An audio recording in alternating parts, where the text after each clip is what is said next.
Safdar Rashid programme अदब के साथ हाजिर है। आज हमारी मेहमान शख्सियत जनाब रफ़ाकत राज़ी साहब हैं। आप मशहूर शायर, मुतरजम, दानिश्वर और उस्ताद हैं। हमारी खुशनसीबी कि आज आप हमारे दरमियान इस अहम मौजू मशरिकी शेरियात पे गुफ्तगू के लिए तशरीफ़ लाए। बहुत शुक्रिया रफ़ाकत साहब। हमारा मौजू आज मशरिकी शेरियात, तो इस इस्तिलाह के बारे में कुछ इबहाम भी मौजूद है कि शेरियात क्या चीज़ है। अंग्रेज़ी में इसे पोइटिक्स कहते हैं, और फिर मशरिकी शेरियात, मगरबी शेरियात, इस हवाले से हम ज़रा गुफ्तगू जारी रखेंगे। लेकिन सबसे पहले आप हमारे नाज़रीन को ये बताइए कि शेरियात, पोइटिक्स क्या है, इसकी मुबादियात क्या हैं? बहुत शुक्रिया। ये बहुत अहम सवाल है। हमारी जो दरसी तनकीद है उसमें भी, और दरसी तनकीद के अलावा भी जो हमारी एक ख़ालिस तनकीद है उसके अंदर भी ये सवाल बहुत दोहराया जाता है और उसको ज़िक्र किया जाता है। लेकिन जैसे कि आपने इशारा फरमाया कि इसमें बहुत ज़्यादा इबहाम पाया जाता है, या तो इबहाम पाया जाता है या इसमें बहुत ज़्यादा तामीम पाई जाती है, जनरल इसको लिया जाता है। तो उसमें एक मसला उर्दू में जब इसका तर्जमा किया गया है शेरियात, उसके अंदर भी एक मसला मौजूद है। और उसके अलावा भी चूँकि ये 3-4 हज़ार साल पर फैला हुआ है ये मौजू, मालूम तारीख़ से लेकर अब तक जितना भी अदब हमारे सामने आया है उसको जब ज़िक्र किया जाता है तो ये सबसे पहले इस्तिलाह जो है ये अरस्तू ने इसको इस्तेमाल किया। उसकी किताब है इस पर पूरी, पोइटिक्स के नाम से, जिसका हमारे यहाँ एक तर्जमा तो बोतीका किया गया और दूसरा तर्जमा उसका किया जाता है शेरियात। तो लफ्ज़ शेरियात क्यों इसका तर्जमा किया गया और बोतीका के मुतवाज़ी शेरियात इसका तर्जमा क्यों किया जाता है, उसकी एक वजह भी है। उसकी वजह ये है कि ये तो बिल्कुल एक मालूम बात है कि तकरीबन दुनिया की तमाम ज़बानों के अंदर जो भी अदब शुरू होता है वो शायरी से शुरू होता है। मसलन अगर यूनानी अदब को लें तो वो ठीक है, वो उसकी जो सिन्फ है वो ड्रामा है, लेकिन वो ड्रामा पोइट्री में है, शायरी में है। तो इसलिए उस दौर में ये कोई उसके अंदर फ़र्क इन दोनों के माबैन मौजूद नहीं था कि ड्रामा कोई अलहदा चीज़ है और शायरी कोई अलहदा चीज़ है। उस जैसे हमारे मौजूदा दौर के अंदर आप अगर मिसाल के तौर पर, वैसे तो 100% उसमें मुशावत मौजूद नहीं है, लेकिन एक समझने के लिए हम ले लेते हैं कि जैसे हमारे यहाँ मौजूदा दौर में मरसिया है। जब आप लफ्ज़ मरसिया इस्तेमाल करेंगे तो हमारे जहन में एक पहली तो ये हमारे जहन में ये आएगा कि हज़रत हुसैन रज़ी अल्लाह ताला अन्हु के हवाले से, उनकी शहादत, वाक़या करबला के हवाले से शायरी में लिखे जाने वाले जो वाक़यात हैं वो मरसिया हैं। तो अब शायरी और मरसिया ये लाजिम मलजूम हो गए, एक जुज़ एक दूसरे का हो गए और एक दूसरे में ये ऐसे मुदगम है कि इन्हें अलहदा नहीं किया जा सकता। तो अरस्तू का भी जो उस दौर में जो बहसें चल रही थी यूनानी अदब में, वो ये बाहम एक दूसरे के साथ ये मुंसलिक थी ये दोनों बहसें। तो अरस्तू ने जो ज़्यादा सवालात उठाए उसमें कोई बहुत ज़्यादा महज सिर्फ शायरी पर नहीं है, बल्कि जो नफ्से शेर है उस पर बहुत ज़्यादा बात की गई है। सिर्फ फ़न शेर पर, जो शेर की जो आर्टिस्टिक चीज़ें हैं या जो उसकी डिवाइसेस हैं, सनाए बदाएँ हैं, उस पर ज़्यादा बातें नहीं की गई, बल्कि जो नफ्से शेर है कि शेर को क्या होना चाहिए, मुआशरे में उसका क्या किरदार होना चाहिए, शायर का क्या किरदार होता है। अब ये सारी ऐसी चीज़ें हैं कि जिसका नफ्से शेर के साथ, फ़िक्र शेर के साथ ताल्लुक़ है। तो उसने जो किताब, अब वो ज़ाहिरी बात है, एक जो मालूम तारीख़ है उसका एक पहले जो दानिश्वर हैं, फ़िलासफ़ा हैं, वो उसकी अहमियत है। और उसके बाद फिर ये बहस वो फ़न के हवाले, उससे पहले भी मौजूद थी, लेकिन ये है कि इस तसलसल के साथ और इस इर्तिबात के साथ, अदब के साथ मुंसलिक हुई, अदब के लेकिन साथ। अब हम देखते हैं कि इसका इस्तेमाल उसके बाद मैं उस पर आता हूँ कि फिर ये जब बाद में यूनानी तर्जमा भी हुआ और वेस्ट के अंदर जब ख़ास तौर पर अंग्रेज़ी ज़ुबान के अंदर जब ये बहसें उठना शुरू हुई, तो ये फिर शेरियात से निकल कर ये दीगर जो तनकीद है, क्रिटिसिज़म है, प्योर क्रिटिसिज़म के लिए भी लफ्ज़ पोइटिक इस्तेमाल किसी न किसी हद तक होना शुरू हो गया। लेकिन उसमें बहरहाल एक लफ्ज़ क्रिटिसिज़म में, तनकीद में और पोइटिक्स में कुछ ना कुछ फ़र्क मौजूद है। कि जब आप किसी भी मतन के जो खसाइस हैं, उसका जो जौहर है, जब आप उस पर बात कर रहे होते हैं तो अमूमन उससे शेरियात मुराद ले ली जाती है। और जब तनकीद में आप फ़िक्री हवाले से भी बात कर रहे हैं, फ़नी हवाले से भी कर रहे हैं, समाजी हवाले से भी कर रहे हैं, फिर आपको पता है मौजूदा दौर के अंदर मुख्तलिफ और जो फ़लसफ़े हैं और जो थीरीज़ हैं वो अप्लाई होना शुरू हो गई, तो इसलिए फिर तनकीद उससे एक वसी तर चीज़ हो जाती है और शरियात फिर उस एक महदूद दायरे में समा जाता है।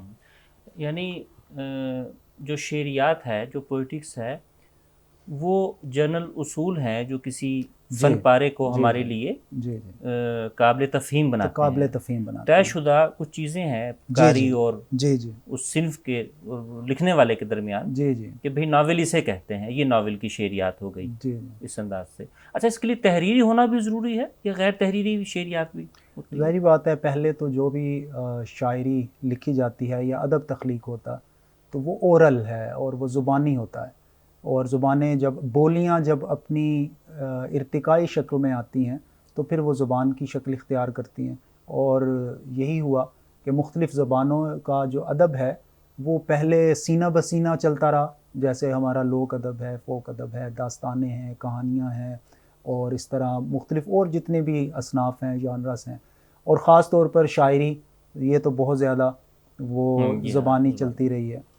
तो दोनों में हो सकता है, तहरीरी शक्ल में भी जब वो आएगा और जब वो ज़बानी यानी वो तयशुदा उसूल, यानी मेरे जहन में फ़ौरी आ रही है हवाला अरबी शायरी का। अरबी आपका मौजू है, आप बुनियादी तौर पर अदब, अरबी अदब के आप तालिब इल्म हैं और माशाल्लाह इसमें आपने तराजिम किए, लिखा उर्दू अदब के साथ साथ।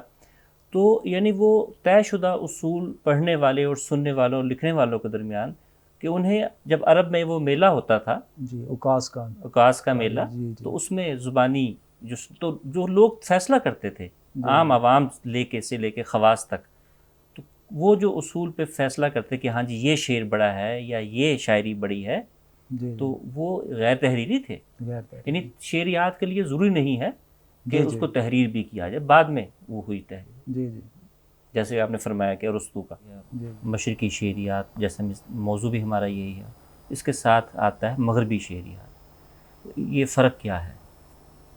ज़ाहिर बात है, एक तो फ़र्क है कि अदब जो है वो आप जहाँ भी रह रहे होते हैं, जिस मुआशरे का अदब लिख रहे होते हैं, और उसमें जो आपकी गुज़रान है, जो आपकी सफ़रिंग है, जो आपके इर्द गिर्द है माहौल है, और वो अदब में उसकी अक्कासी आ रही होती है। एक तो बुनियादी फ़र्क मशरक़ी तहज़ीब और मगरबी तहज़ीब का है, और इसी के साथ दूसरा जुड़ा हुआ है कि जो फ़िक्र, माखूज़ फ़िक्र है उनकी, जो जिसकी बुनियाद पर वो अदब उस्तवार होता है, तो वो ज़ाहिरी बात है दोनों के मुख्तलिफ हैं। मशरिक़ मशरिक़ है और मगरिब मगरिब है, तो ये एक बुनियादी फ़र्क इसमें हमें दिखाई देता है। कुछ इसमें इश्तिराकात भी हमारे सामने आ जाते हैं कि हम ये देखते हैं कि दोनों ही एक जगह से ले रहे हैं, मसलन यूनान से बहुत सारी चीज़ें ले रहे हैं। फिर यह है कि बाद में जो मगरबी तहज़ीब का और मगरबी पूरी मुआशरत का मशरिक़ पर असरात हुए हैं, वो और उनके अदब के, उनके उलूम के, फ़लसफ़े के, तो उसके असरात भी फिर हमें मशरक़ी अदब में नज़र आते हैं, मशरक़ी शेरियात में नज़र आते हैं। तो यह मशरक़ी और मगरबी में बहुत सारी चीज़ें वो मुश्तरक भी हैं और असनाफ भी है, जी जी, कुछ चीज़ें, लेकिन इब्तिदाई और अपनी जब इर्तिकाई मराहिल में बहरहाल उसमें फ़र्क मौजूद है, और अपने जौहर में और अपने कुल में वो बहरहाल दोनों में, मतलब आप ये देखें कि अगर नावल हमारे यहाँ या अरबी में लिखा जा रहा है तो उस नावल का बहरहाल जो जौहर है वो मगरबी नावल से मुख्तलिफ है। या आज़ाद नज़्म लिखी गई है तो क्या आज़ाद नज़्म वो उसी तरह की है जैसे कि वेस्ट में ख़ास तौर पर अंग्रेज़ी ज़ुबान में लिखी जा रही है, या उसमें मुख्तलिफ चीज़ें, लेकिन काबिल तफ़हीम बहरहाल उसी वक्त होगा एक ख़ित्ते का दूसरे ख़ित्ते में जब मुश्तरक चीज़ें भी आपने अच्छी बात ये की। अच्छा, मशरिक़ी शेरियात, मशरिक़ तो बहुत बड़ा है, क्या जोग्राफ़िया के एतबार से ये मशरिक़ हम कहते हैं, जिसमें चीन भी आ जाता है?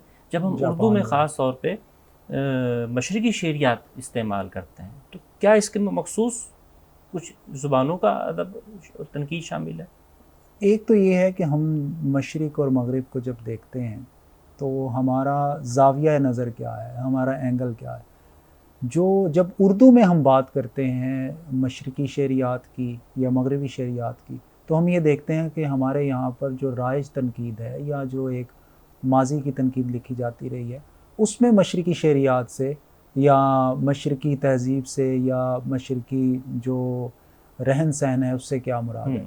तो उससे यही ख़ित्ता मुराद होता है, बरसग़ीर और हमारा जो ये वस्ती एशिया की जो रियासतें हैं और अरब ममालिक, ये अक्सरियत हमारे यहाँ पर, ये ईरान, ये सारे हमारे यहाँ पर फ़ारसी के, और उसमें चीन और जापान और इस तरह कुछ और जो ममालिक हैं वो शामिल नहीं है। अगर हम आसानी के साथ कहें तो जो ज़्यादा जो सामी ज़ुबानें हैं अरबी हैं और इसी तरह इब्रानी है या हबशी ज़ुबानें कुछ हैं, और जो दूसरी जो इंडो आर्यन ज़ुबानें हैं जिसमें आसानी के अगर हम ये कहें कि उर्दू में हम बरतते हैं आपके मुताबिक अरबी, जी जी, फ़ारसी और जो हमारे हिंदुस्तान के हिंदी, बंगाली, पंजाबी, तो इनके मजमूए को हम कहते हैं मशरक़ी शेरियात। इसके साथ ही हम यहाँ एक वक्फ़ा लेते हैं, वक्फ़े के बाद दोबारा हाजिर होते हैं।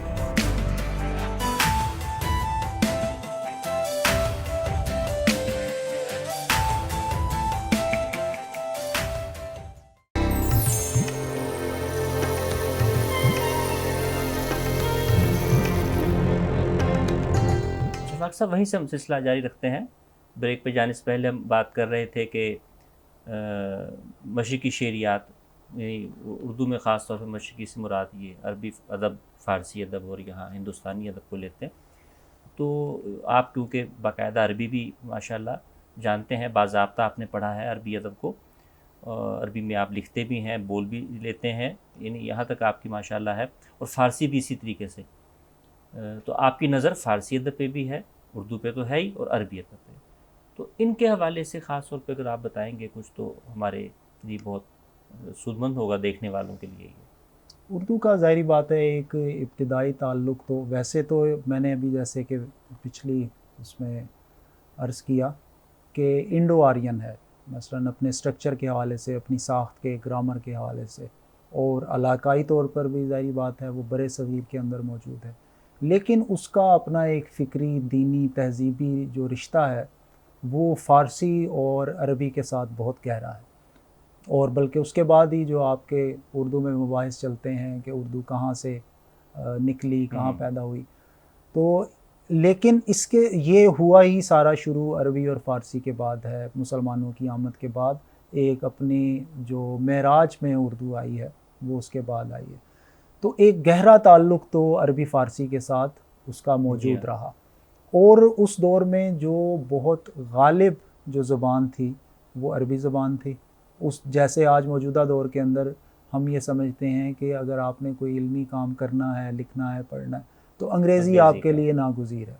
इसी तरह उस दौर में आपके लिए अरबी ज़बान नागुज़ीर थी, और उसकी इल्मियात का जहाँ बहुत ज़्यादा असर हुआ, दीगर उलूम और फ़नून का हुआ, तो अरबी ज़बान में जो तनकीद लिखी जा रही थी या मुंतशिर अनासिर की शक्ल में तनकीद मौजूद थी, उसके उर्दू पर बराह रास्त भी कुछ असरात हुए, लेकिन ज़्यादा असरात उसके फ़ारसी के ज़रिए से हुए कि फ़ारसियों ने जो अरबी से असरात लिए तो हमारे यहाँ पर वो फ़ारसी ज़बान के ज़रिए से, फ़ारसी अदब के ज़रिए से, फ़ारसी कुतुब के ज़रिए से वो असरात हमारे यहाँ मिलते हैं कि शेर को क्या होना चाहिए, नफ्स शेर क्या है, फ़न शेर क्या है, अच्छा शेर क्या होता है, अच्छी शायरी क्या करती है, और तख्लीकार का, अदीब का क्या किरदार है, ये तमाम चीज़ें किसी न किसी शक्ल में मौजूद रही हैं। अंदाज़ा नहीं कब से ही बहसें जारी हैं अरबी अदब में और फ़ारसी अदब में?